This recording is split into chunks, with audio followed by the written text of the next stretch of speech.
हरे कृष्णा। भागवतम के चौथे स्कंद के छठे अध्याय में ब्रह्मा जी शिव जी को कह रहे हैं। एक्चुअली जब दक्ष ने शिव जी का अपमान किया था, शिव जी बहुत क्रोधित हो गए थे और तो ब्रह्मा जी उनको मना रहे हैं, समझा रहे हैं शिव जी को। एक्चुअली शिव जी तब क्रोधित नहीं हुए थे जब उनका अपमान हुआ था। शिव जी तब क्रोधित हुए थे जब उनकी पत्नी ने देह त्याग कर दिया था, दक्ष के यज्ञ में कूद गए सती ने। उस समय शिव जी क्रोधित हुए थे। तो ब्रह्मा जी समझा रहे उन्हें, कह रहे एक श्लोक आता है, पृथक धिय कर्म दशो दुराशा परोद्येन अर्पित हृत रुज अनिशम परान दुरक्त वितुदंति अरुंधुता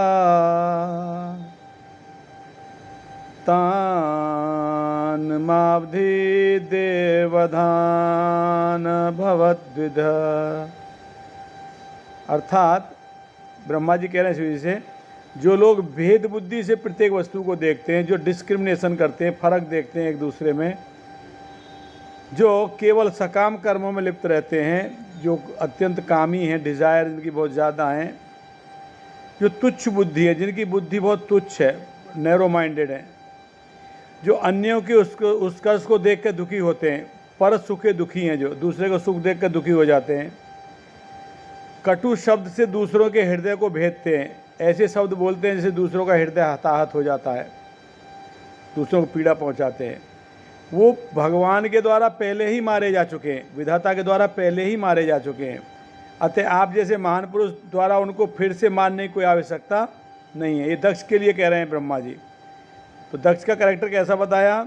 भेद बुद्धि, भेद कर रहा है, सकाम कर्म में लगा हुआ है, कर्मकांडी है, तुच्छ बुद्धि है और दूसरों का सुख देख के दुखी होता है और दूसरों को कटु शब्द बोलता है। अगर कोई व्यक्ति ऐसा स्वभाव रखता है तो ये मान के चलिए कि भगवान ने उसको पहले ही मार दिया है, वो मराई समझिए, जीवित नहीं हो व्यक्ति।